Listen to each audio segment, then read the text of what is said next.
Hi, Dave Cordle here with another tip for your career. I've got a question for you. Do you live to work or do you work to live? There's a big difference, and you might just start thinking about, are you in a job or in an organisation where the culture is that you just work late? So maybe you're in a situation where during your working week you're out of the door really early in the morning, maybe before anyone else is up, and you're perhaps home late at night. So you're working all of those long hours, probably extra hours to what you're contracted for. And it's really useful just to think, is this actually the lifestyle you want?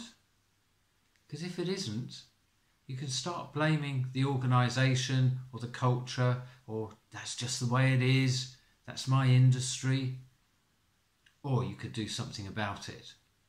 I think it's really important just to think about, what do you really want your life to look like? Do you want to be the person who never has time to see their friends, who never has time for their hobbies? Or perhaps the parent who only sees their kids on the weekend because you're out too early before they get up, you're back after they're in bed. Do you want your kids to be saying, well, yeah, mum, dad, yeah, they were great at weekends? Don't you want them to think about you all of the week? So kids is an obvious one, but think about that for your hobbies, the people that your friends, your partners, people that you want to spend time with. Maybe it's just you want to have an odd evening sitting in front of the TV doing nothing, or to go to the gym. Whatever it is, if you're not getting those things in your life, you're missing out. And so is your organisation actually, because if you're all work, the chances are that you're not as productive as you could be, because you're overtired, you're overworked, you're probably stressed out. And why would you want that? So what I'd like to invite you to do is to stop and make a change. Think about, what can you do to change that?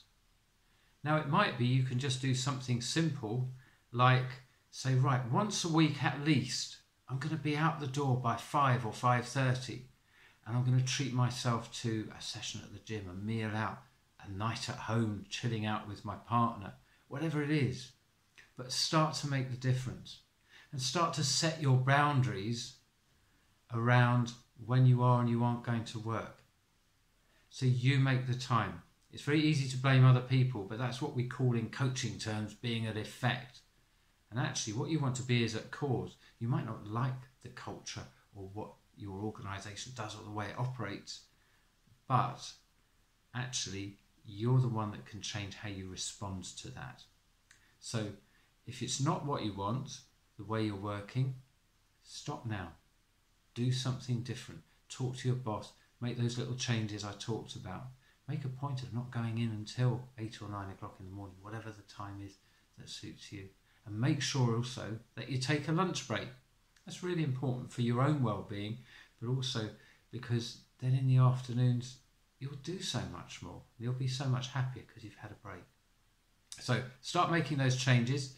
If you want some more tips, then get onto my website www.davecordle.co.uk and check out the blogs on there. There's loads of really useful information on there. And otherwise, if you think, well, actually, I need to do more than just change the way I'm working, then either get in touch with me and arrange a discovery session so we can explore how coaching might help you. Or if you want to explore other coaches, then look at the CDI, www.thecdi.net, where you'll find the UK Register of Career Development Professionals.